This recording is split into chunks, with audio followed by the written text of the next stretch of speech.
Welcome to Food Psych, a weekly podcast about intuitive eating, health at every size, and body liberation. I'm your host, Christy Harrison, and I'm a registered dietitian and certified intuitive eating counselor.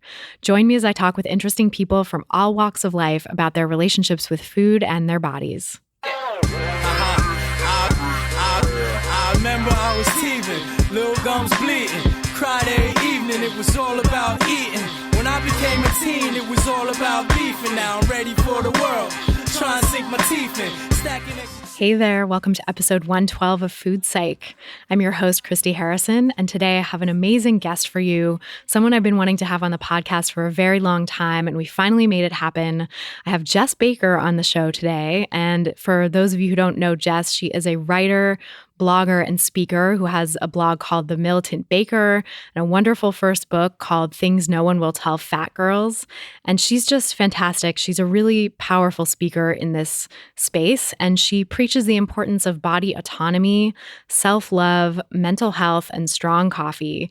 And she's really here for intersectionality, and standing up for everyone in this world to have respect and to feel valued regardless of their size, shape, gender, ethnicity, ability, age, or health records, which I really love. I think she's a powerful voice for intersectionality in this movement. And she also has some great perspective on some of the nuances of body liberation. She talks about why she likes the term body liberation rather than body positivity. And so we got into that, and we also got into some of the nuances of these conversations that have been going on recently around body autonomy and people's rights to do with their bodies whatever they want, and how to square that with the ideals of this body liberation movement. So I can't wait to share our conversation with you in just a moment. It's a really good one. And before I do, I want to answer a listener question from this week. So you can submit your own questions at christyharrison.com/questions. And I should say a quick disclaimer before I answer it that these are intended for informational and educational purposes only, not to diagnose or treat any medical condition. Question comes from a listener named Caitlin who writes, thank you for this podcast. It has literally changed my life. I think I'm doing pretty well with intuitive eating so far, but I'm really struggling getting started with intuitive movement. In the past, I have enjoyed, and they mentioned some gym type forms of fitness. I won't say them here to avoid triggering anyone. I've enjoyed those forms of fitness, but always use them to, quote, get a good workout. And I want to try them again, but I'm afraid it will trigger those thoughts. It's like, diet mentality thoughts. Even thinking about it makes me a little anxious. Do you have any suggestions for how I could start getting back into these activities without triggering myself, or alternative non-gym activities I could try? Cannot afford a membership at the moment, other than yoga.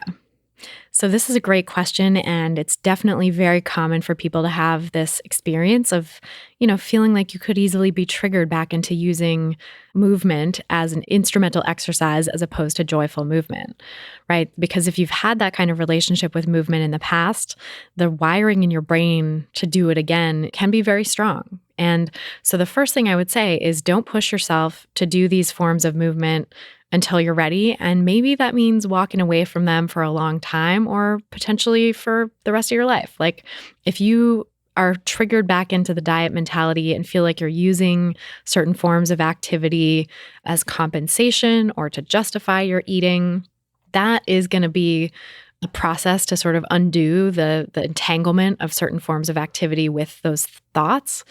And especially when it comes to gym-based activities, because the gym is sort of designed for instrumental exercise, right? Like that's its purpose.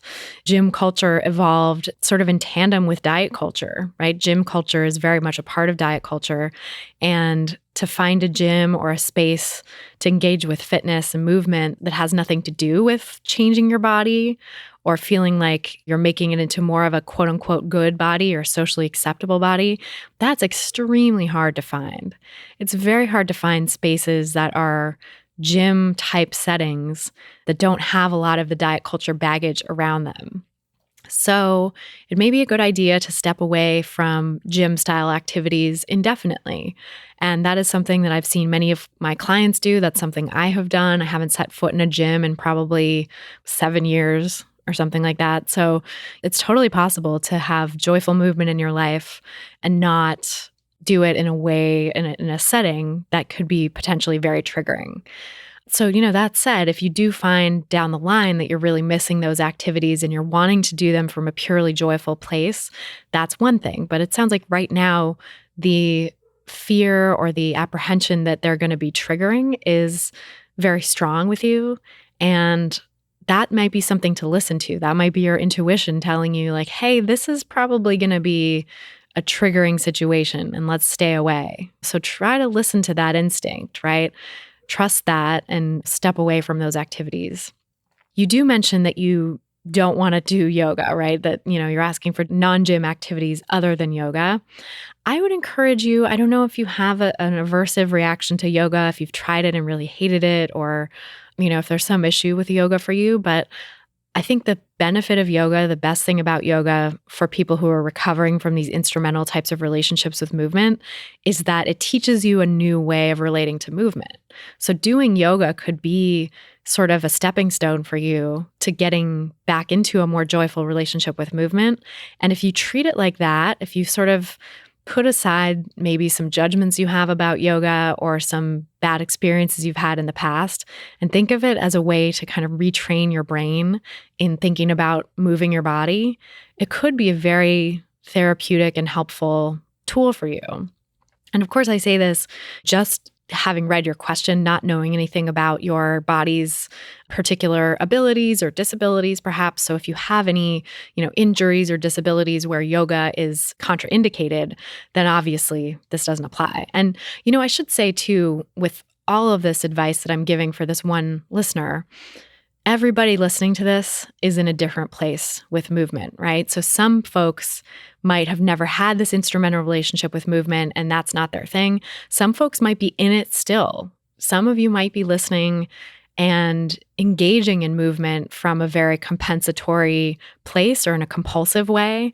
And so if that's you, the biggest, most important thing you can do for yourself is to try to step away from that, to reduce your amount of movement, to stop doing any sort of movement, even some of the ones that I might suggest, right? So if you're someone who has a compulsive relationship with movement, that's of the utmost importance to cut down on movement and stop using it in that way, right?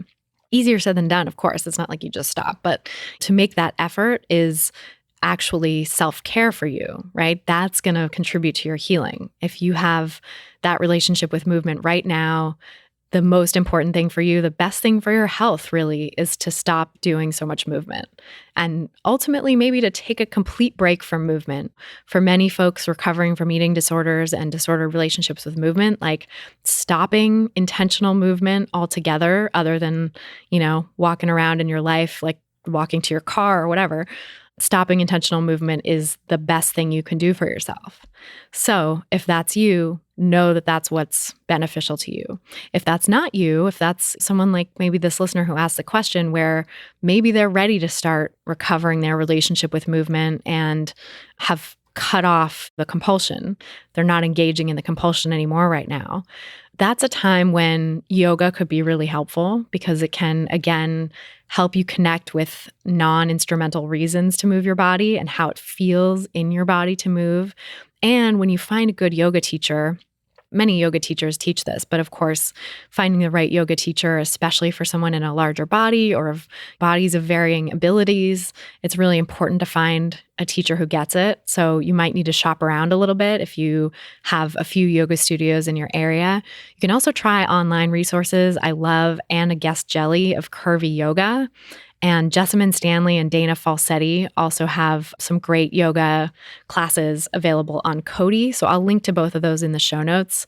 Those are some great resources. And, if you've been to a few beginner yoga classes, or even if you are just starting out, but you feel comfortable trying things at home, obviously take it easy and don't injure yourself, but you can practice along with those videos. And, that might be a good way to just sort of let yourself take it easy. But however, whatever setting you do yoga in, you're probably going to hear the message again and again that it's not about what you're actually achieving. It's not about doing the poses quote unquote perfectly. There is no such thing as perfection. It's not a competition. It's nothing like a lot of sports that you might have played or gym-based activities you might have done. It's a really radically new way of relating to your body and to movement that, again, can be super, super healing for people who've had that instrumental relationship with movement.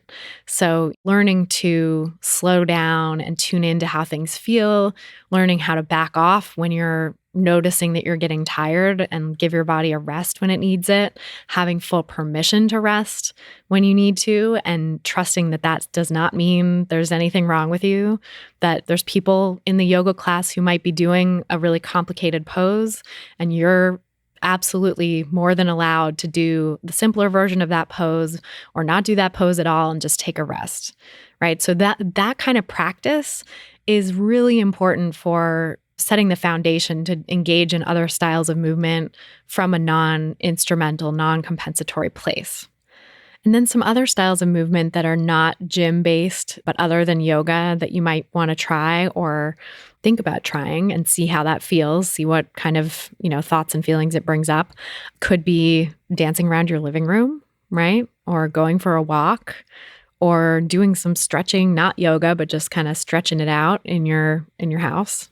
Hiking is a nice one because that helps you get out and see nature and sort of be outside yourself a little bit. So those are a few that are a gentler style of movement that, again, if you're in the sort of compensatory mindset, even those can be very triggering. So anyone who's in that place, don't necessarily do those things. But, if you're not feeling actively compulsive around movement, those are some things that can be a little less triggering than going to a gym or doing activities that are really intensely athletic. But the other thing is, if you had some styles of activity that you really enjoyed as a kid, right? Think about, if you did have any sports that you played or things that you just love doing, like going to the park and running around or swinging on a swing set or something like that. Those are things you could try again now. And, unfortunately for some of us, the diet mentality started really young, and some folks never really had that sort of joyful relationship with their body in childhood. But if you happen to be one of the lucky ones who did have a memory of a joyful relationship with movement and your body before diet culture got its hooks in you, try to think back to what those activities were that brought you that joy, some of the things that you remember fondly doing before you had any sort of rules and restrictions around exercise, and see about trying those now. See if any of those you can relate to in a fun way and a way that doesn't start to feel compulsive. And I think you'll know, your intuition will tell you, and it sounds like already this anxiety that you're filled with and thinking about certain activities is a strong barometer that, maybe those activities aren't the ones to try. So if you think about trying some other ones and you get that same feeling, maybe those aren't great either. Maybe the activity that you mentioned not wanting to do, yoga, maybe that aversion is exactly what it's going to take to do something, to get into a relationship with a style of movement that's not going to feel anxiety producing. But I think the biggest thing is learning and practicing engaging in movement in a way that's not pushing yourself, that's not expecting anything of yourself, that allows you to honor your body's needs for rest, right? And like certain styles of movement that you might not have thought of. Because, in diet culture, right, it's like it doesn't quote unquote count unless it's structured or it's a certain style of movement, right? It's quote unquote exercise. And so if you're used to thinking about movement in that way, a powerful antidote to that could be just finding things that you wouldn't have thought counted, right? Whatever that is in your own life, however that shows up for you, whether it's spontaneously dancing in your living room or, taking a walk with your partner after dinner and not having even considered that as movement before, but recognizing, oh, that actually is a form of movement that is joyful to me and doesn't feel instrumental at all, right? So look for those opportunities in your own life too, to see like something you might have already been enjoying and doing as, oh yeah, this is movement. This is actually joyful movement as opposed to instrumental quote unquote exercise, which has such a diet culture connotation. So I hope that helps give you some ideas. It's not as simple as like, here are 6 practical things you can do, right? It's more about exploring and thinking about your own relationship with different activities and recognizing what might already be in your life that you hadn't counted as movement before. And then also giving yoga a chance, because I think it's a really powerful tool to help reshape the way you relate to movement. So that's it for this week's question. And if you want to ask a question of your own, you can go to christyharrison.com/questions. That's christyharrison.com/questions. I also answer tons of questions in my intuitive eating online course, which you can find at christyharrison.com/course. And I want to let you know the price of the course is actually going to be going up August 1st, because I've been adding all of this great new content, including all of these questions that I answer every month. I do a monthly Q&A podcast for participants, exclusively for participants in the course. And it ends up being like an hour to an hour and a half of me answering all these specific questions about intuitive eating from participants. So you can ask your own questions to your heart's content in the course, and I will answer them. And so since there's all this great content and it just keeps growing every month, I've decided to increase the price of the course accordingly. So it's going to be going up on August 1st. So now through July 31st, you can get the course at its current price. Just go to christyharrison.com/course to find out more. And then it'll go up by $100 on August 1st. So it pays to get in there now. All right, without any further ado, let's go talk to Jes Baker. So tell me about your relationship with food growing up. That is a wonderful first question. Oh my God. Right. It's very, very deep. It really is for almost everyone that I know. I realized in the last year, and this was such a novel realization for me, and it probably is for other people. And then for other people, they're like, obviously, but I never learned how to feed myself ever. Like I still haven't. I'm 30 years old. I work on the internet, reclaiming bodies and our relationship with food and movement and, diet culture and beauty. And I address all that stuff.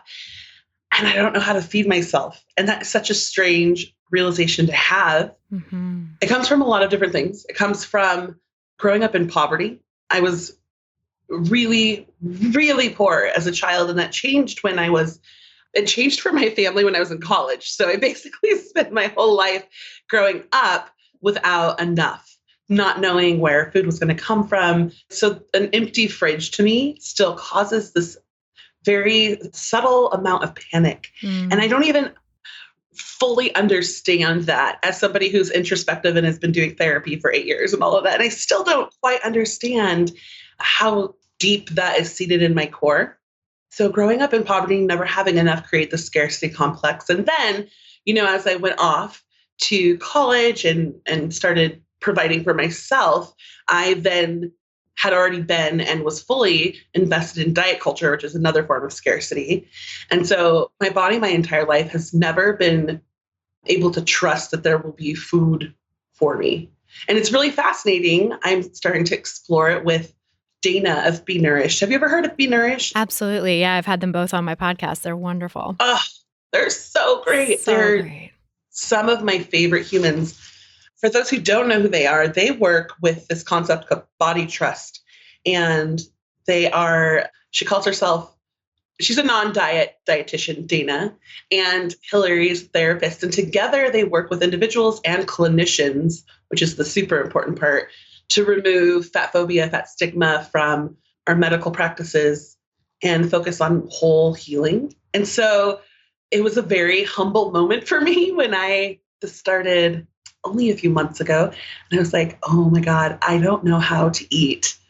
This is not something that has come naturally to me because I have been talking about health at every size for years.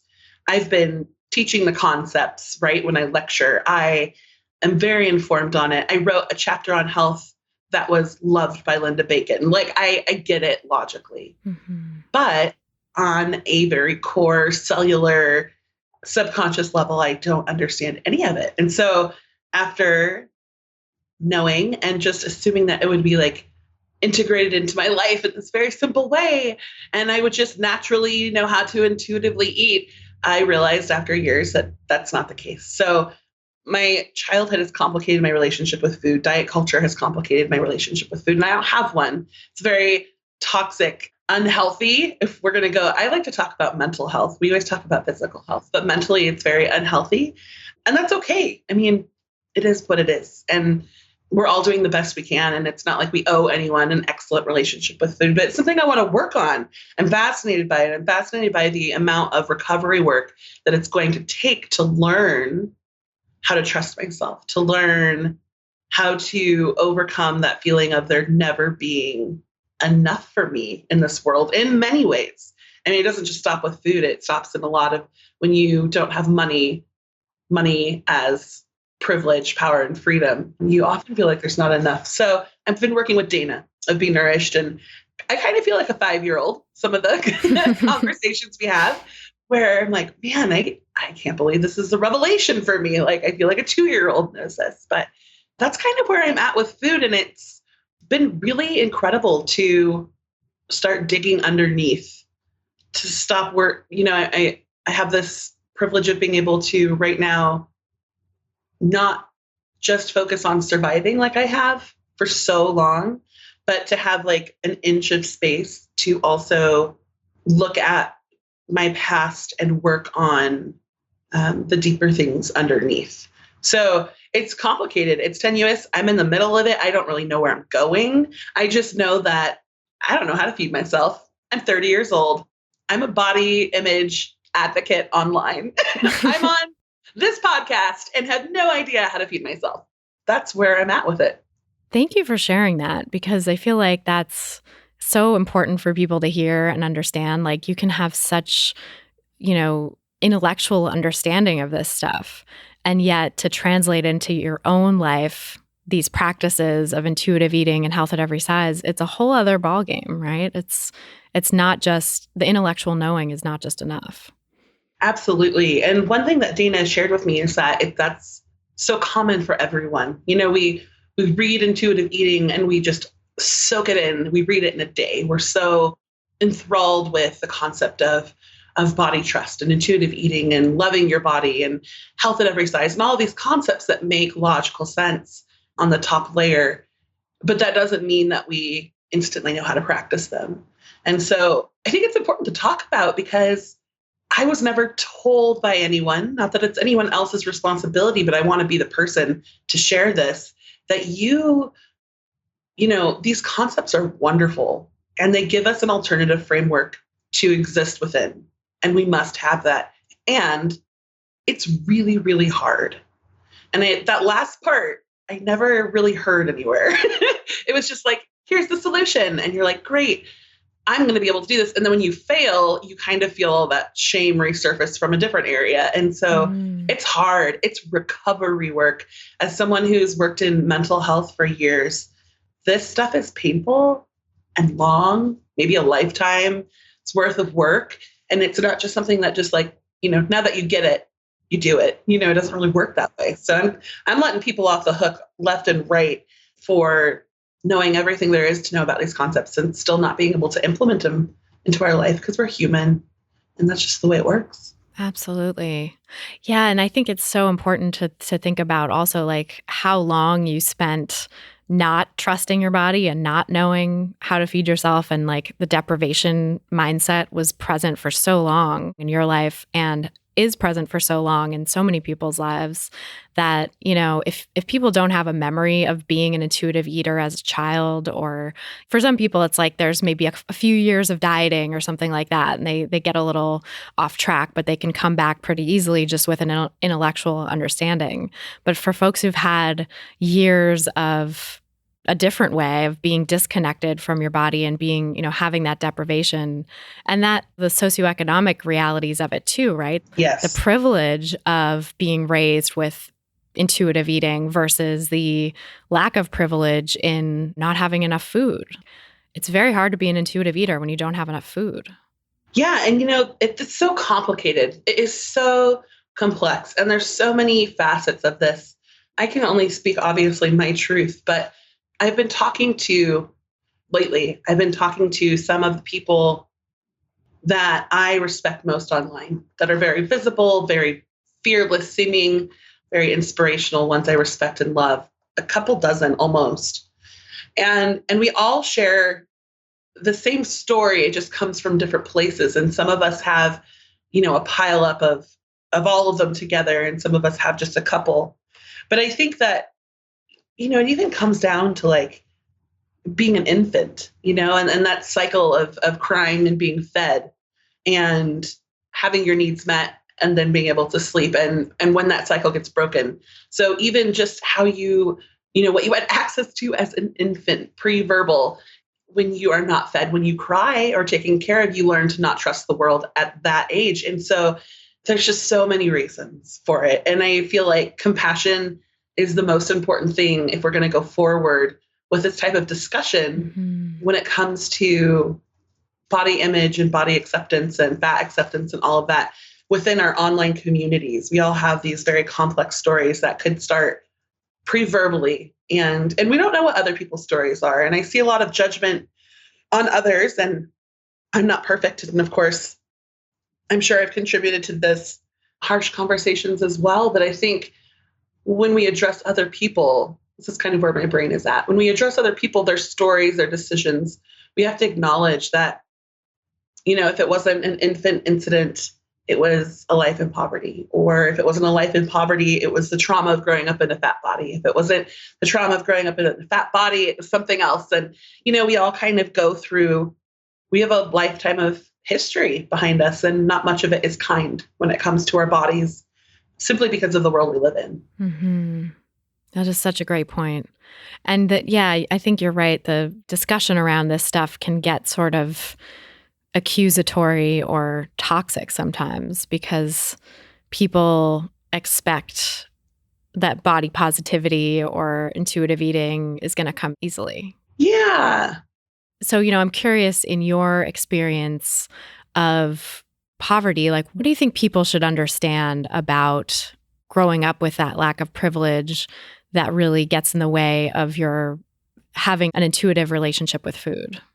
I don't want to speak for everyone on how poverty affects your relationship with food because I'm a white woman who had familial support around my childhood, and that's very different than someone who had no support, grew up, a different race in a different town in a different area. So I think it's very different. But what I can say is psychologically, never knowing if you're going to have enough will stick with you on a cellular level until I don't know how long it's going to stick with me, because I've just now at 30 started to look at it and address it and realize how intensely my nervous system believes that this world will not take care of me. Mm-hmm. And so I'm not sure how long it will take. I've been working on lots of other life issues, mostly interpersonal things. I do have several mental illness diagnoses. And so I've been doing therapy for 8 years with the same wonderful human. And I've made so much progress. And I feel like a different person than I was 8 years ago, obviously. But I'm very aware that I have so much further to go. So this is, for me, probably a lifelong journey of unlearning, relearning, changing my neural pathways to realize that I'm capable of taking care of myself and perhaps putting some trust where I've never been able to put trust before. If that makes any sense at all. Very vague. Completely. No, it's, I mean, it's like, very similar to trauma recovery, right? From any sort of trauma. Yeah, I think that's I love the word trauma because I feel like it's being used often and everywhere. And I'm thrilled. A lot of people are like, oh God, we keep using intersectionality and trauma and they're just buzzwords. But trauma is so important because I think we all experience it on some level.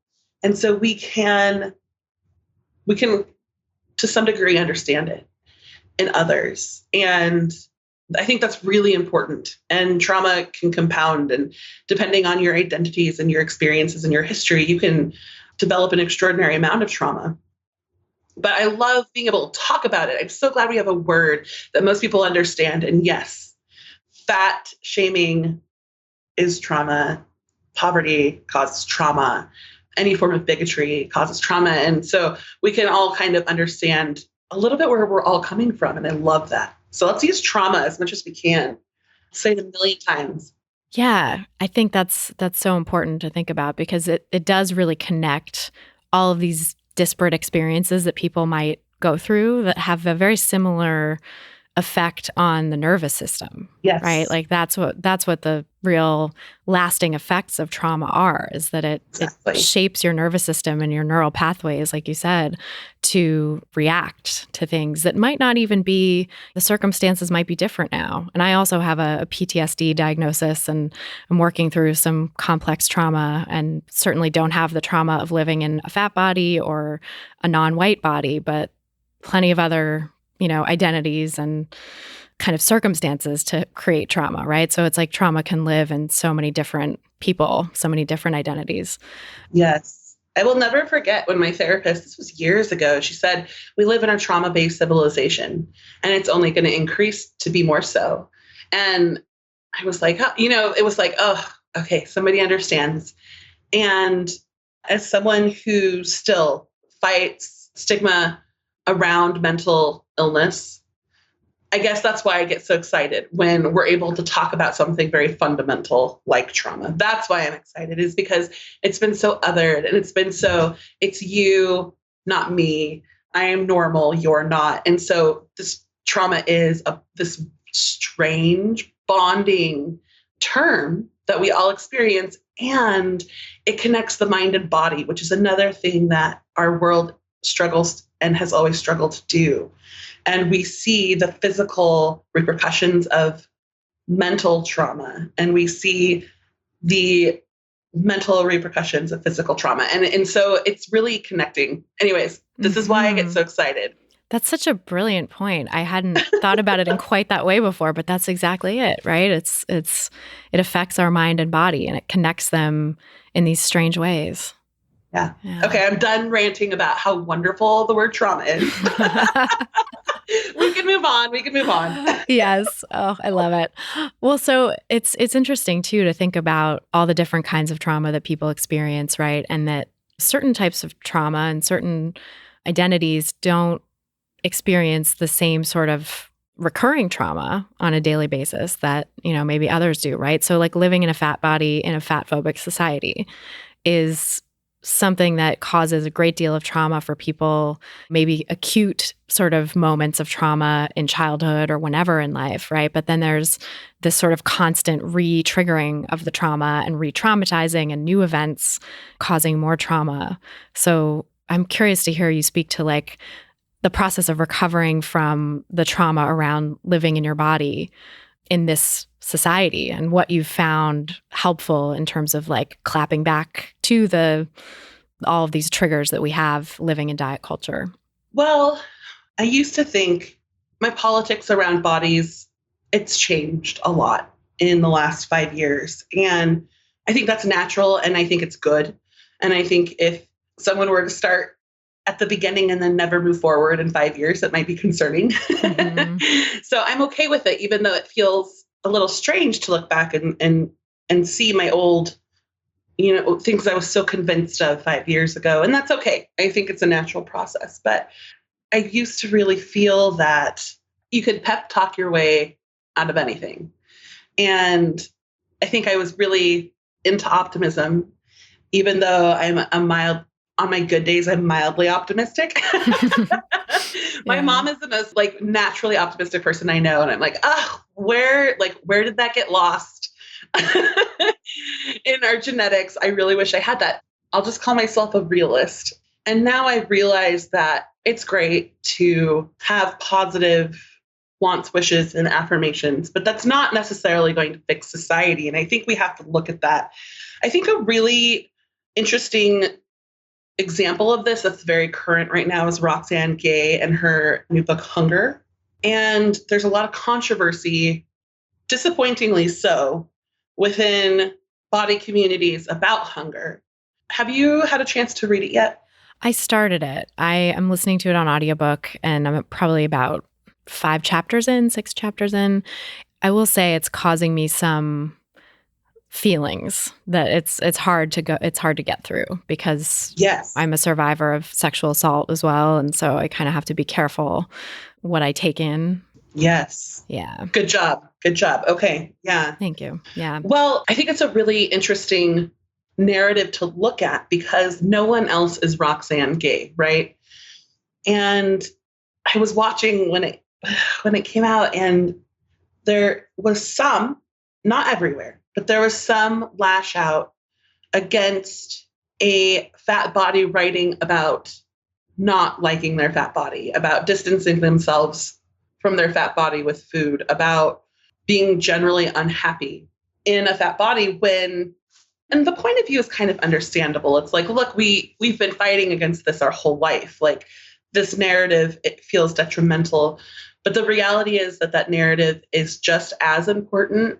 And for me right now, I would say, if not more, because it's not happening within fat circles very often that are working towards body liberation, even more important because it shows the full scope of feelings and experiences around fat bodies. And of course, Roxanne has a super tragic history as well as intersecting identities that are incredibly oppressive. And she also really nails this point of, I wish I had it out in front of me, but she talks about, logically, I know that the beauty myth is bullshit and diet culture is bullshit. Like, I'm a feminist. I understand these ideologies. And yet the world is not. And that's the world that I live in. And she makes this really fascinating point of basically, more than likely within her lifetime, the world is not going to suddenly embrace fat people. She needs to think about herself and her life and her happiness instead of, becoming a martyr for the cause and trying to wait for society to like get its shit together. And I think that's a really realistic way to look at life. I think Ashley Nell Tipton is a great example as well. I know her personally. I love her. She's a genuine, incredible, kind, authentic person who has smashed a lot of ceilings in the fashion world. She has done a lot and has put, size in department stores. And there was a lot of backlash against her weight loss surgery as well. And I think we have to look at the fact that we're not Ashley. And a lot of people, I can't believe I'm saying this on your podcast, which is like going to go so far. It's so controversial. And I feel like it really shouldn't be. Here's how I feel about weight loss surgery and Ashley Nell Tipton. Ashley Nell Tipton is an incredible human. She has broken down a million barriers on her own and has given the plus size community size clothing in department stores, along with a amazing person to kind of look up to just as a human. She's kind, she's funny, she is a plus size woman of color that has purple hair and is a fashion designer, and we just love her. And so I can see why people were let down by Ashley's decision to get weight loss surgery and then to publicly talk about it in a very positive way, which I actually really applaud. I think if we're going to do something like that, I think we need to be open about it. I think, pretending like it doesn't happen is kind of counterintuitive. But I also think that there was this whole, like, isn't it sad that Ashley did this? Isn't it sad that Ashley bought into diet culture? Isn't it sad? Isn't it sad? And kind of taking the responsibility. So if we zoom out for a second, we're looking at one woman versus an industry that is made up of billions and billions of dollars that has been around for centuries, that has centuries of rhetoric, and pitting them against each other. And then when the woman decides to participate in diet weight loss culture, we blame the person and we just target her instead of saying, wow, that was a really unfair fight. Like that could not be more skewed. Mm-hmm. And so we target the person and we're like, you failed. You were not strong enough. You could have been braver. You could have held on longer. And for ourselves, maybe we can make those judgments, but we don't know Ashley's story. And I think that we need to take the responsibility and really hold the diet industry, the media, the beauty. We need to hold those industries accountable instead. And we can be personally disappointed. Of course we can. Like, we are allowed to feel feelings. Like, that is not something I ever want people to stop doing. But I think what gets scary is when we start to publicly drag those people for failing. Because, like Roxanne says, I don't see the system changing in my lifetime and I need to take care of myself. And I haven't talked to Ashley about this decision. And so I will never put words in her mouth. But I think, we could look at Gabor Sedebe and say, she came so far. She did so many amazing things. Maybe that was the stopping point of success, unless she kind of assimilated, gained some body currency by becoming smaller so she could continue to go and make money. And I'm all about powerful women changing the world and getting their money. Like I totally support that. And so the sad part is not that Ashley gave in. The sad part is not that Ashley bought into diet culture. Ashley can make whatever decisions she wants, and she's a grown-ass adult. The sad part is that she will be rewarded by society for doing so. I think that's where the sadness for me comes in. The sadness is that it will totally fucking work, and she will continue to move forward and be rewarded and covered by a million different media platforms and have more opportunities, and all because her body will continually to get smaller and fit into what we require of women. And the fact that that reward system is still in place is, for me, the saddest part. Mm-hmm. And so it becomes complex, right? Because you're like, well, if we keep having these really famous figures buying into this diet culture, then how are we supposed to change the visibility and what's being seen? And I don't have all the answers. I really don't. And I wish I did. I have more questions than answers. But what I do know is that body autonomy is absolutely necessary, because when you take away any piece of that, you're going down a slippery slope. Body autonomy for me, it just has to be that hard line. You get to make whatever decision you want.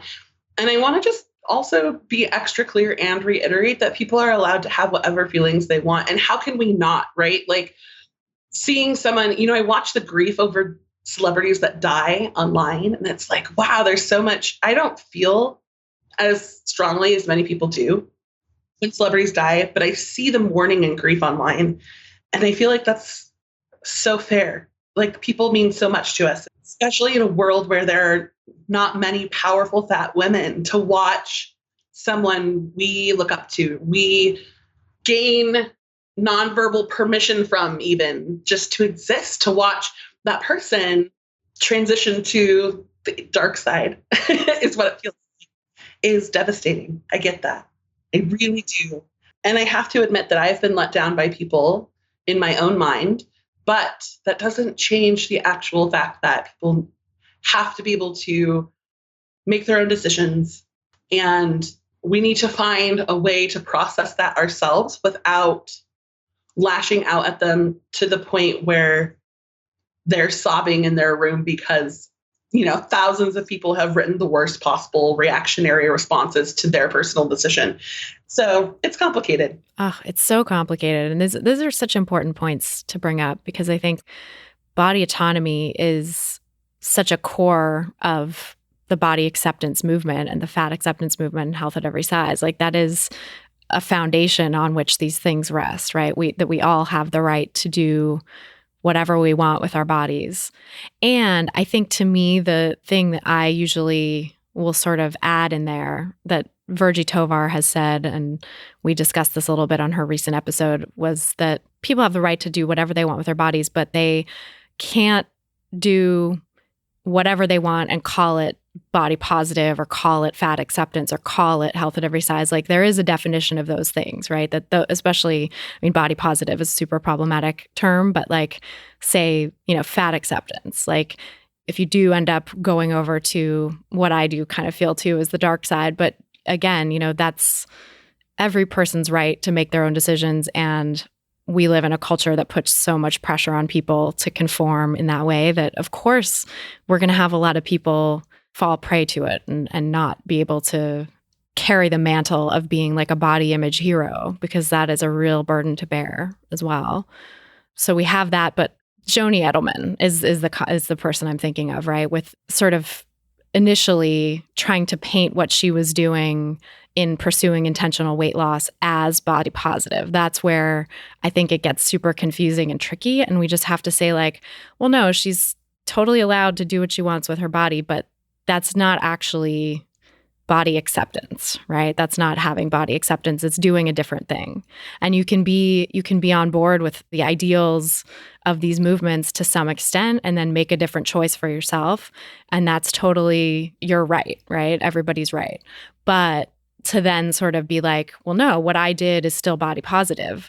That's where it like scrambles the mind. You know, it feels like gaslighting. That's Virgie's point. It feels like gaslighting when people say that an action that's clearly not accepting of their body, that clearly is sort of doing what diet culture has been pressuring them to do all along, to then call that action body acceptance, fat acceptance, body positive, whatever, is a misnomer.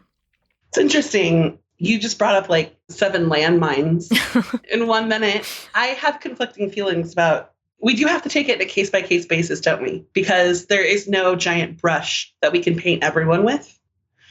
And we want to. As humans, we're like, for some reason, we're like, we want the quickest, fastest diet plan, please. And then when it's not that, it's like, we want the top 3 things to do to love your body, please. And so, we want it to be simple, and it's not. As far as Joni goes, I think that's a pretty good example. I thought a lot about Joni and written about Joni privately, not yet published. But I think that's a great example of, again, talking to Ijoma about this particular situation and others like it. It's kind of one of those things that I just mentioned, like, call it, own it, and then live your life. So I didn't see the calling it and owning it on Joni's side. I don't think she really does believe that it isn't anything other than body positivity.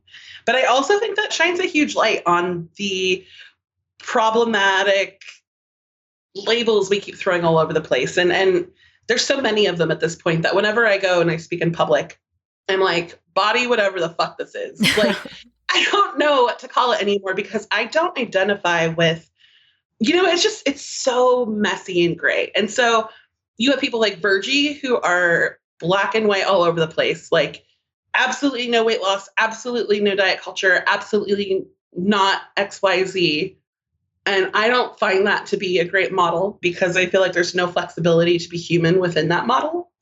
And then you have people like Joni, which I don't know if that's a great, 180-degree opposite, but everything is body positive, including sharing numbers on the web and talking about weight loss and being how it's wonderful. So I don't really subscribe to either of those. I think I have to sit somewhere very uncomfortably in the middle where there is room for nuance and conversation, and there's no landing pad, which goes very against the quickest diet and quickest way to love my body, because there are no very clear definitions or rules, or this is a list of yeses and this is a list of no's. I can't sit there because I've seen too many exceptions. And I think, Ashley is still fat. She's very tall. She's very boxy. And even if she were to lose a ton of weight, she would still be a fat woman of color kicking ass in this world. And I still support her, and like, I still support all plus women who exist in these very large bodies in this world that is unkind. And so I wish I had more answers for you. I don't. All I know is that the script, here's how I will describe it. In the fat positive realm, we are fighting against an anti-fat script. We're fighting against a script that has been around for a long ass time that says that fat bodies are unworthy, disgusting, lazy, second-class citizens. And that is not a script that we want to live in. That is not a script I want to live in. That is a script that no one deserves to live in. But to flip that script and live in a very limited black and white version of that script, it is 180 degrees. And it is countering this horrible world that we live in. But it's still a script. And a script is not freedom. And so I don't want to exist in a script anymore. I want to be able to have really hard conversations about the nuances around fat bodies and diet culture. And, it's kind of one of those things where it's like, well, how much do you get to change your body and still be body positive? And some very silly examples are like, but not really. I have lots of tattoos. I altered my body. But that's considered alternative and reclamation on this side of the script. So it's okay. If I shave my PCOS hair, is that buying into beauty culture? If I get it lasered, is that buying into beauty culture? Do I have to let it just grow in order to be fully accepting? Anyways, what are your thoughts? I'm curious because this is just something that is so intangible. It's not really being talked about a whole bunch. It's not really that popular, to be honest, in online spaces. However, in those dozens of conversations I was telling you about, we're not having those conversations because it doesn't feel safe.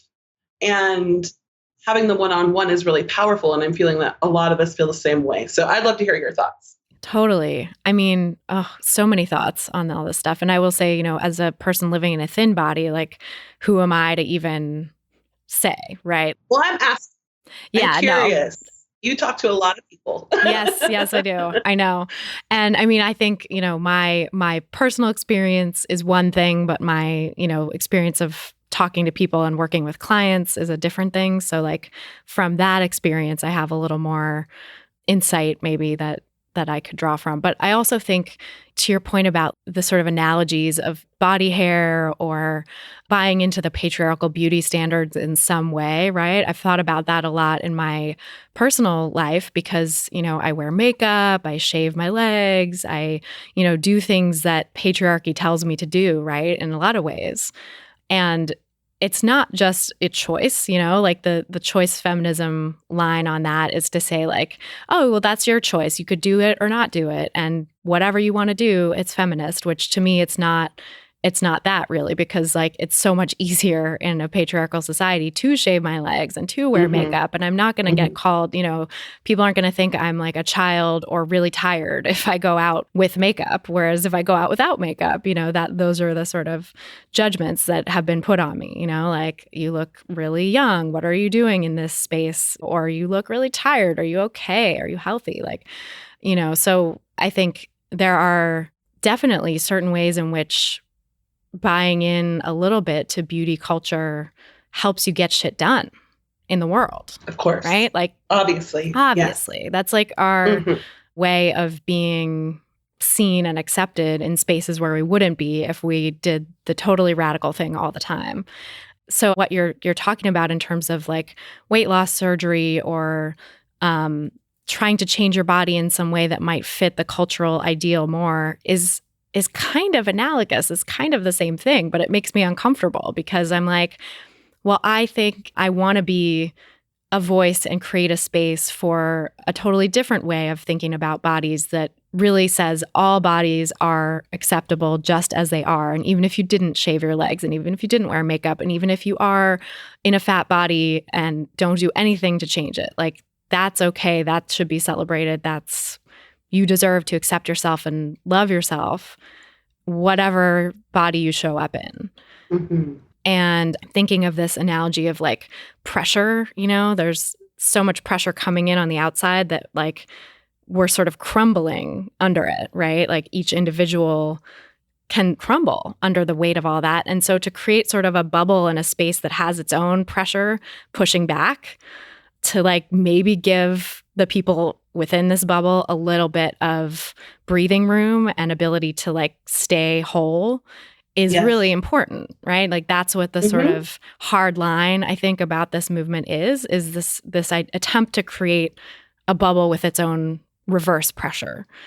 But I totally get that that's also, it's very black and white, right? And it's existing on a binary of you're either, all in with diet culture or you're against all of it completely. I'm just reading this book called Originals by Adam Grant. He's like a business researcher. And it talks about people who are nonconformists shaping the world and making big changes through social movements.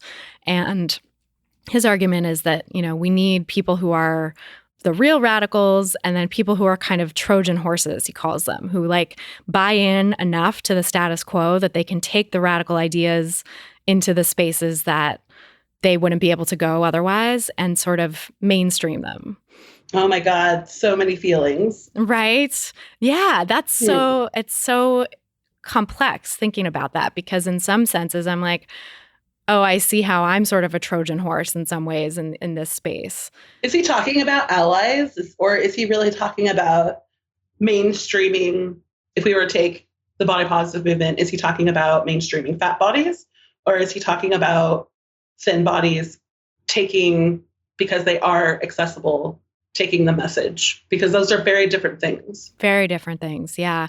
I mean, I think it's, he doesn't write about bodies at all. His I know, arguments on this was like, yeah. So he's talking about like women's suffrage. That's the realm in which he created this analogy. And he was talking about how like some of the really radical suffragists were not making headway in getting suffrage accepted on a mainstream level and getting political power behind this movement.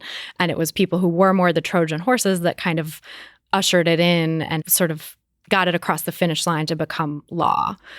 So I think the sort of analogy, I mean, I'm a thin person, right? I'm not someone who exists in a larger body and can be sort of visible doing cool shit in a larger body.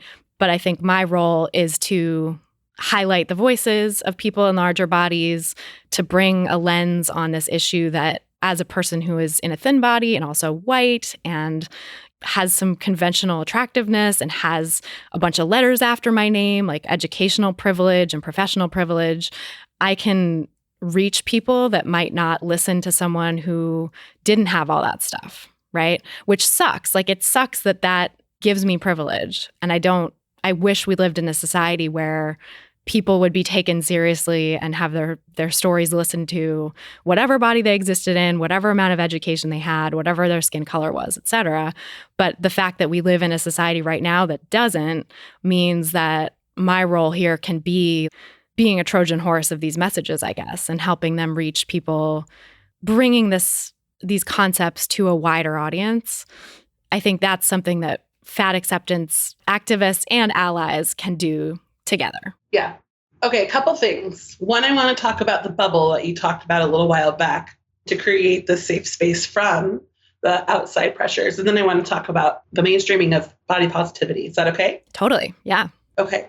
So I think I'm just going to repeat myself because I think it's really important. I don't have all the answers. I'm just one human who rests in a very gray area.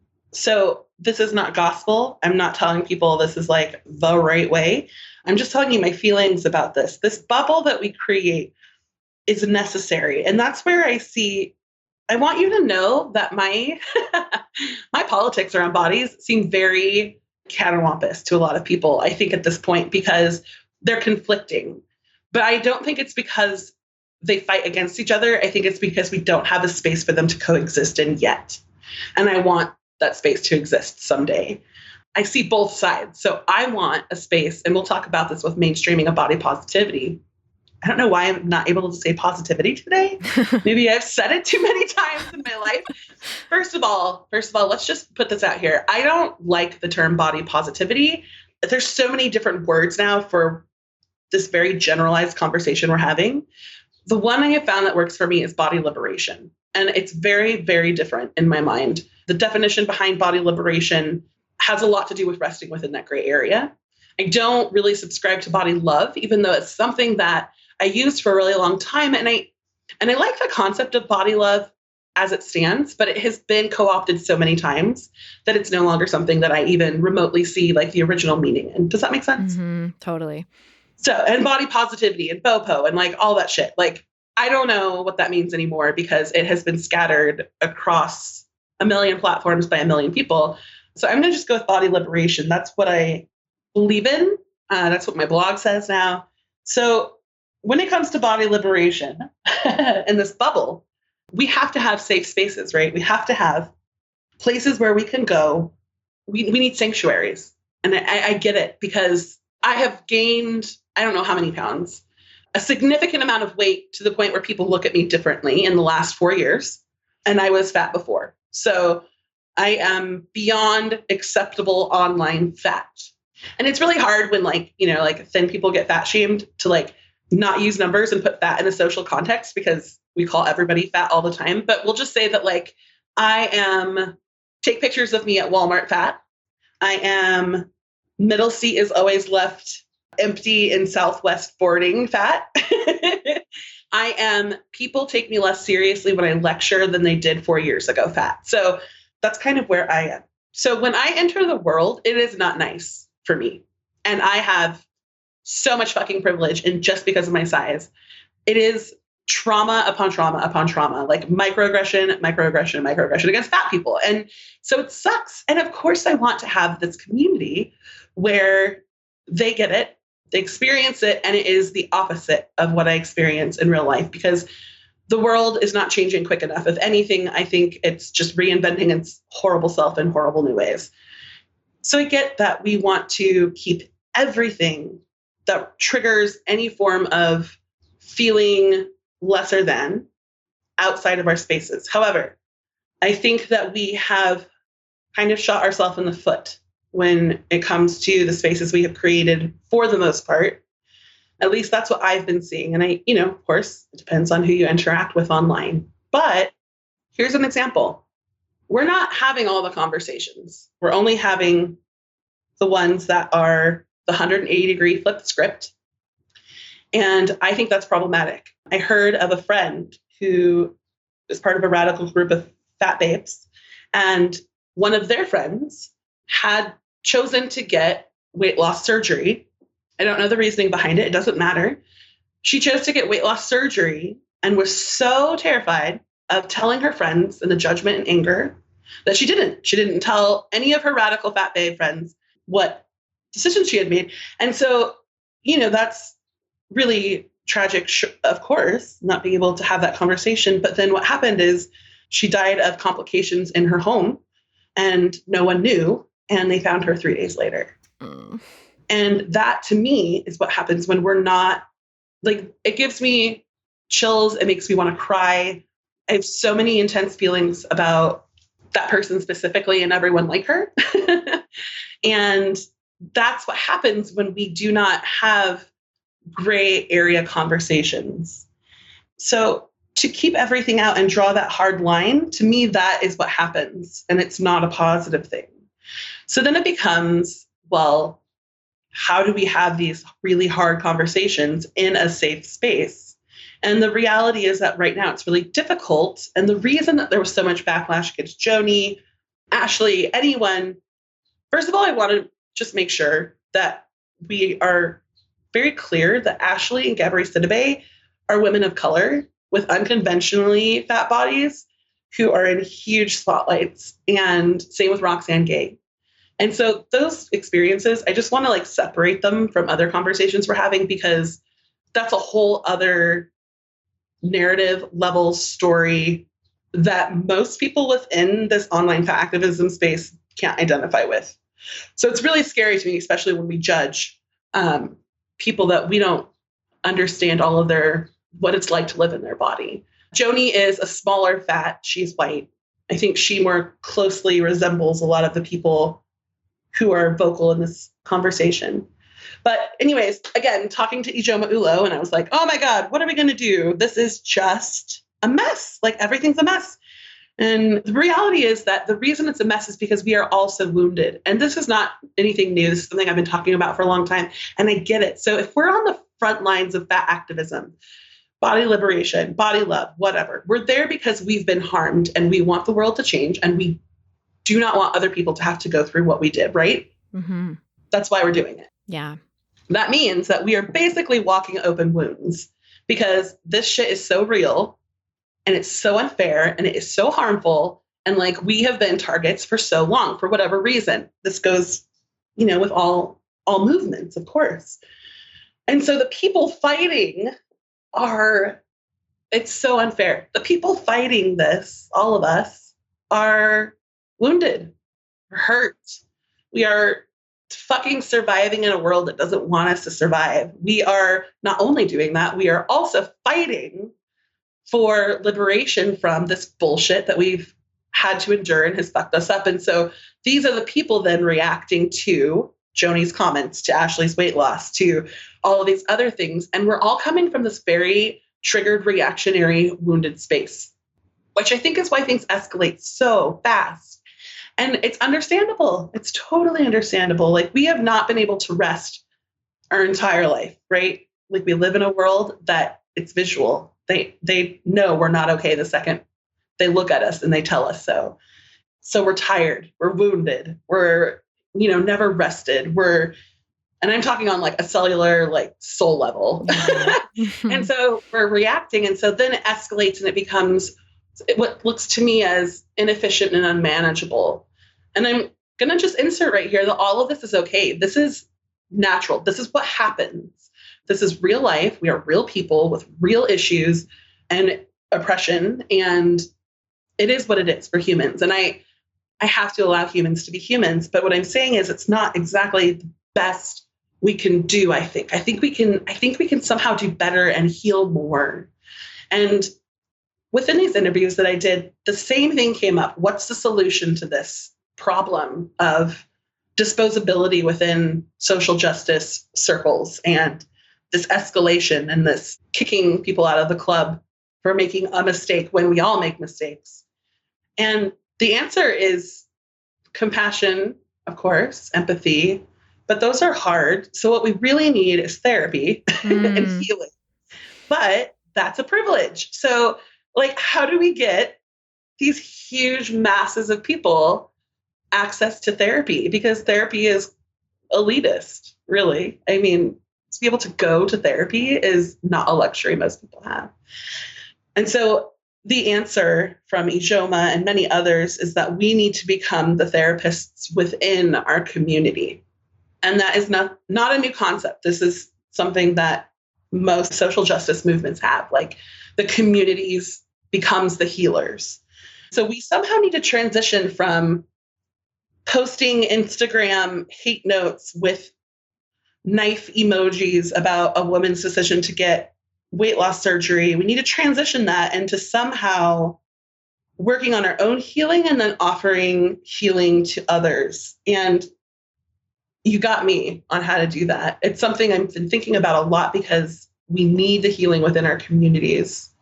And then when we're able to kind of feel grounded in our communities, I think we'll be able to have these conversations a little easier. I am talking about like a utopian internet. I don't know how to make this happen, what it's going to take. But what I do know is what we have is not really working. And I think it's a good point, too, that we're talking about the internet here. We're talking about people's reactions publicly. And that's something that is very different than how you react privately in your own life, right? So like having offline spaces where people can process feelings that come up and people can talk to someone who gets it about like the disappointment they feel when they see an icon of theirs get weight loss surgery or whatever. Like, I think we need to have spaces where people are allowed to process that stuff. And it's really hard to do that effectively and to get compassion and sort of holding and not trigger others or have people piling on when it's done online in sort of open forums, right? Like, that's true. A huge Very problem true. with the medium. And yet there is, I feel like a lot of people have said this to me, that like their body liberation community, to use your phrase, I love that, their body liberation community exists either solely or primarily online. And that they don't have people in their lives who get this stuff, right? Exactly. So that's kind of the double bind. Yes, absolutely. And, to be honest, I have a hard time with the internet. It's inherently dehumanizing. It's caused a lot of wonderful things to happen into my life. Obviously, I'm very lucky, but it's also caused a lot of pain. But it's allowed me to meet people, individuals that I now text, call, and Skype. Because even me, I live in Tucson, Arizona, first of all. So this is not like the hub of body love necessarily. Although I do have, Jade Beal lives here. Do you know who she is? Oh, yeah. I think I know her from your roundup of body activists years ago. Yes. So good. She's a good friend of mine. I'm so lucky. But again, she's a thin woman who works with pregnancy and post-pregnancy body issues. So it's a little different. But the internet is rarely healing for me. It's the conversations I have with people one-on-one that are. And I really noticed that recently in kind of taking a step back. Writing a book is a really interesting thing because you disappear for a while, even though you're still writing about the stuff you normally would online, but you're in a vacuum, essentially. Yeah, you're not sharing it out there with the people online. There's no feedback or reactions. Yeah, it's kind of scary and kind of wonderful. But it was, and I was starting to feel really drained. I feel drained by the internet a lot. But getting a phone call from Denise Jolly, or I talked to Caleb Luna, and they restored everything in me. It's those one-on-one. So I'm just thinking out loud because this is not something I've thought about a lot before, but I don't know how it would be if people were to try to connect one-on-one with people they really identified with online. I don't know how much our community allows that to happen. As bloggers, you meet at blogger meetings and events and stuff, and that's kind of given to you. Finding the people that you can have more in-depth, less public conversations with sounds like a good solution. But it's obviously way more complicated than that. Yeah. And I think it's hard to connect offline without those. That's sort of like a privilege, right? I think, Right. I have that privilege too, right? Of being a professional in this field and going to conferences and speaking and meeting other speakers and connecting with these people that I really want to talk to and have in my life, having a podcast, getting to call you, versus, you're one person, you have limited time. You're not going to be able to be friends with all the people who might want to be friends with you online or connect with you and have conversations about this stuff, right? So same with me, I don't have time, unfortunately. I barely can keep up with the friends I already have and meet new people and keep those connections going. It's very hard to, as individuals, right? We all have these pressures on us. We all have families or obligations or work or whatever it is. There's a lot we all have going on. Yeah. I don't know how it's supposed to work, but I do know that what we're doing isn't working. Isn't that so helpful? Hey guys, we have a huge fucking problem. I don't know how to fix it, but I know it's a problem. But, that's where collectively, hopefully, we can start a conversation about how to do all this. Right. And just recognizing there's a problem is the first step. I think it is important to sort of sit with that. Okay, this is not working. There is a lack. There's a need for a space to be able to have these kinds of conversations. Yeah. And hopefully, sitting with that lack will bring something up for someone. Yeah. Some creative ideas will start to come out of that. I'll just put a shout out on your podcast that if anybody has thought about this or has some really great ideas on how to combine what we have with what we need, I would love to hear them. You can find me everywhere online. Find me, tell me, I would love to hear them. Yeah. On this other point of the mainstreaming of body love or body acceptance or whatever the hell you want to call it, right? I'm curious to hear your thoughts on that too. It's been really interesting to watch. You were talking about the Trojan horse, and that's a perfect example of how my politics have changed in it's been almost 5 years. Oh my God, I think it's been 5 years. 5 years ago, I really, really believed that we needed to mainstream fat bodies by any means necessary. Water it down, make it palatable, get it out there because representation is really important. And I kind of half got my wish and it backfired. It completely backfired. Let me tell you why. Instagram has single platformedly changed this conversation. And it's really interesting to me. Instagram is fascinating for a million reasons. I've done a lot of studies on it recently. So Instagram has bred this new movement that I am going to call Lisa Frank Bopo. And by the way, Lisa Frank was from Tucson, and I used to stalk her house as a child. Oh my God. Awesome. I loved her so much. And there's nothing wrong with Lisa Frank stuff, right? We all love rainbows and cats and unicorns. Totally.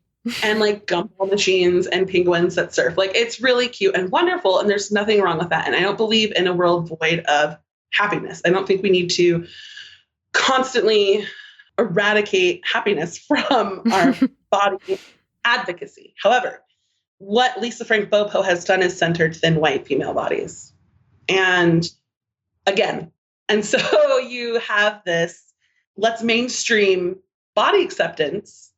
And it looked really great for a while. And I was like real excited. And to be honest, I'm to blame for some Lisa Frank Bopo. I preached Lisa Frank Bopo so hard for so long. But what that does is that further, what I have noticed, I shared with you that I am taken less seriously now that I've gained more weight. Mm-hmm. And this is very, very obvious. I lecture at universities, and the last year, I have been less apologetic about health and my explanation thereof. I have not padded it. I've destroyed the myths and presented alternative options in ways where I would have been a little less forceful before. And I am much fatter. And my question and answer sessions have gone from positive experiences to bafflingly dehumanizing experiences, where people will stand up and basically, essentially force me to prove on stage, after giving an hour-long lecture based on research by people much smarter than me, with citations and all of that, prove to them that I am worthy to exist. Oh, God.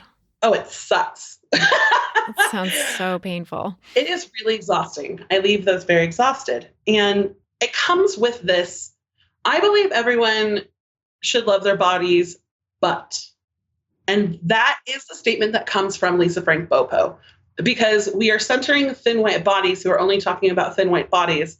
And within that is inherent fat phobia.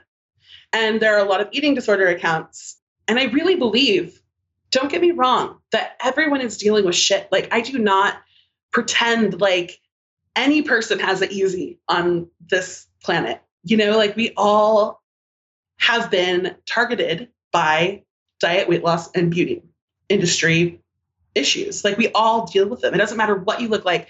Even people who have the most privilege, I call it body currency, those people still deal with body image issues. So I'm not invalidating that. What I am saying is that by just presenting themselves and not including other identities within their body positive, their Bopo, their Lisa Frank Bopo Instagram movement, further stigmatizes fat bodies, bodies of color, trans bodies, disabled bodies, aging bodies, all of the bodies. And the mainstreaming has, in my personal life, the mainstreaming has made it more difficult for me as a fat person. And so the solution, it's not that I'm anti-rainbows. Like, I love Lisa Frank, and I put rainbows and unicorn pool floaties in my Instagram stories all the time. The problem is not that necessarily. The problem is that we stop there. The problem is the world is comfortable there, so they stop there. And that is the issue. So do these Instagram accounts need to go away? No. People's stories are valid. You know, the Trojan horse part, some people need a nice pink little sparkly stepping stone in order to move further. Like, I'm going to scare the shit out of them. So they need a transition between hating their body and believing that the beauty myth lies and me. And then they need a stepping stone between me and Sonia Renee Taylor or whoever else is, you know, I'm just a middle person.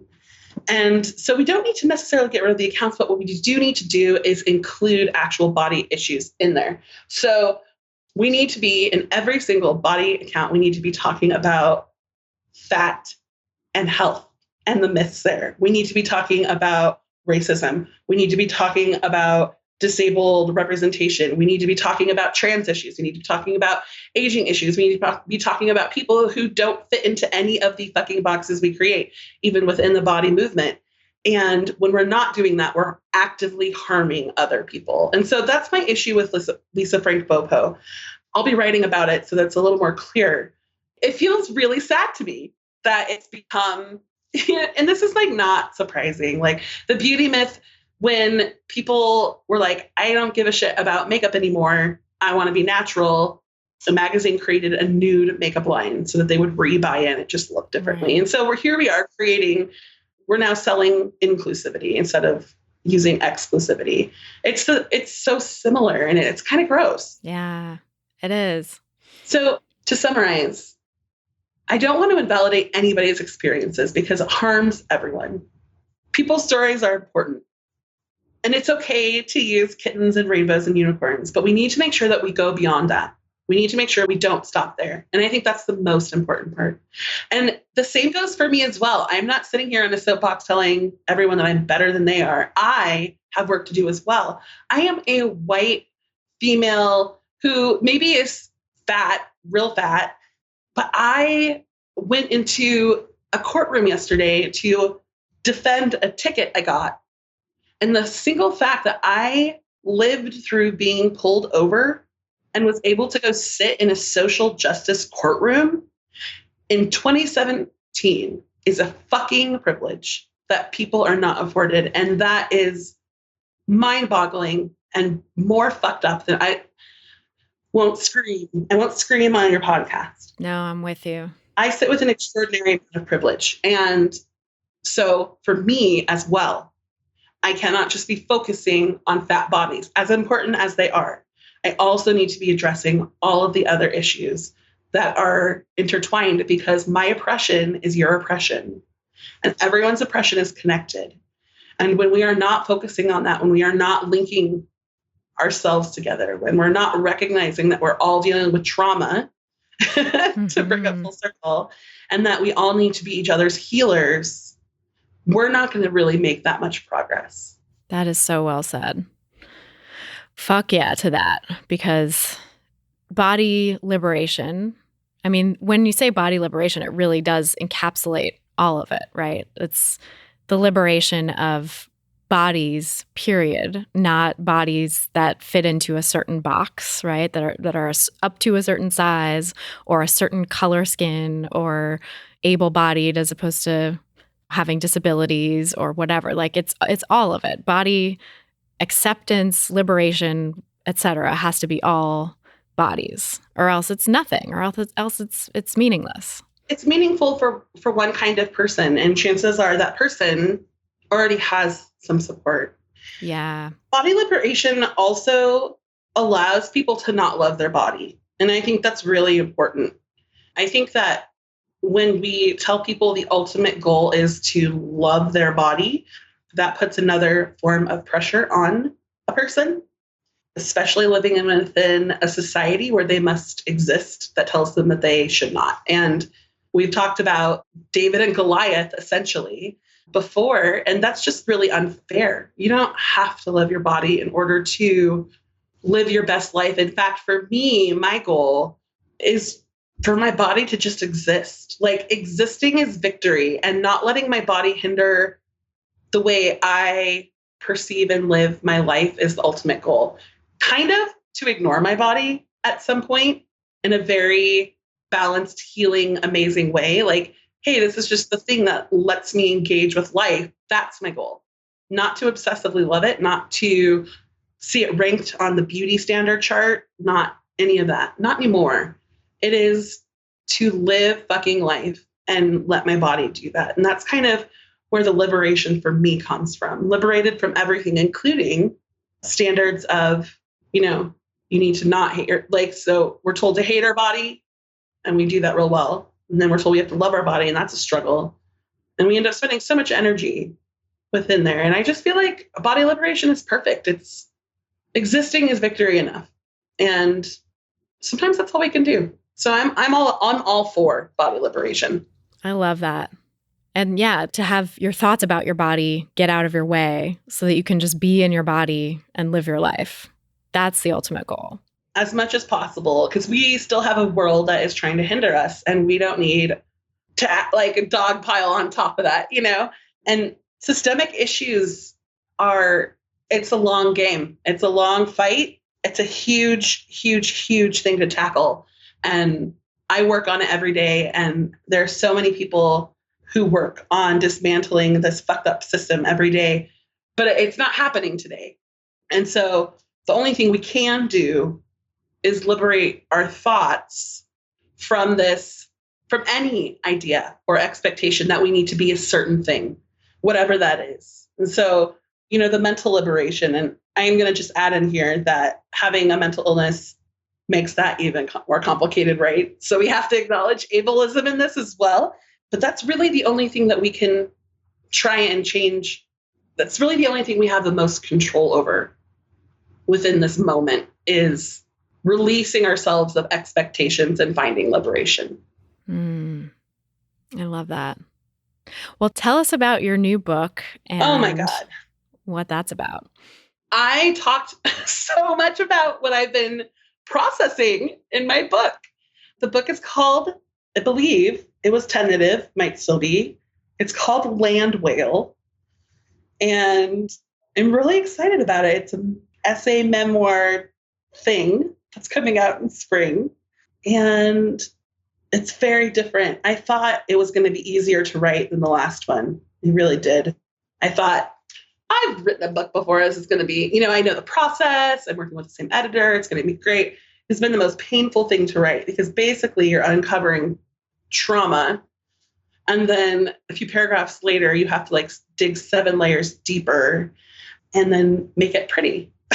Yeah. And with words. And you're at that point, you're just sobbing on your keyboard and you don't have any words.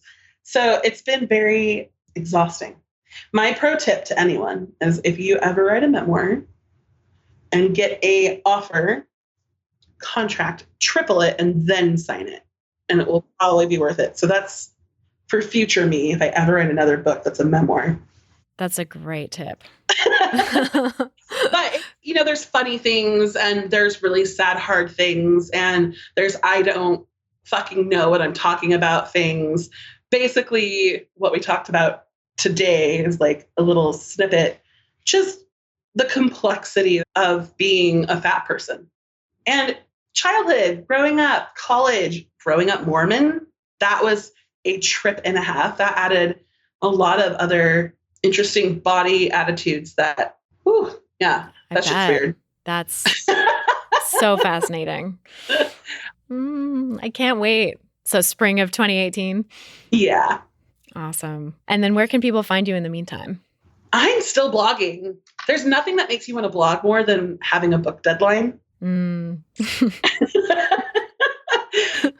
you know what I could be doing with my time right now instead of doing this deadline? I could be writing about swimsuits on the internet. So, yes. I can be found on my blog, which is themilitantbaker.com. I just wrote a post about not always loving your body, and posted some photos in a swimsuit that I was not feeling.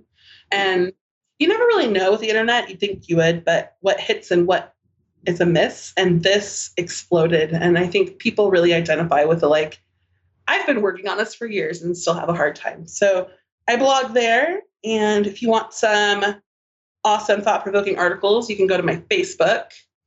If you want pictures of my dog and outfits, you can go to my Instagram. And all of my social media is on top of my blog. You can find me everywhere. Oh, I love it. I'll put a link to that in the show notes so people can find you and read your blog. And of course, many folks already do and love it. So I'm really so happy to have been able to chat with you and have these difficult conversations. I think this is so important to talk about. So thank you for sharing your perspective. And I appreciate you. Thank you so much for having me. Thank you. So that is our show for today. Thanks so much to Jes Baker for being here and sharing her story. And I'm really curious to hear all of your thoughts and feedback on this episode. So come share with us in the Food Psych Listener Crew Facebook group. You can find it by going to christyharrison.com/community. That'll redirect you to the Facebook group page, and you can click to request to join. And you can find full show notes for this episode, including all of the resources we discussed, at christyharrison.com/112. That's for episode 112, which this is. ChristyHarrison.com/112. If you like the podcast and you want to help us reach more people who need to hear these great conversations, you can leave us a rating and review and share on iTunes. So sharing, rating, and reviewing really help bring us up in the iTunes rankings, which thereby helps more people discover the podcast and helps me be the sort of Trojan horse, I guess, in the health podcast space, because we're really high up in the health rankings right now, alongside all of these other really diety podcasts. And when people discover this podcast, when they're just browsing through there, it could be a portal into a new way of thinking about health and bodies and body liberation, really, that they might never have stumbled upon before if they didn't see it in these iTunes charts. So the iTunes charts are important for spreading the message. So help us get out there by sharing this episode on iTunes. You can do that by just clicking the little 3 dots at the bottom right-hand corner of your screen if you're listening on your phone, or in a little button at the right-hand side of the episode title if you're looking at your computer on iTunes. The music you're hearing behind me now is by a band called AWOL, and the track is called Food, used under the Creative Commons license. Thanks so much for listening, and until next time, stay psyched. Stupid or scared, no work in the kitchen now. Who put you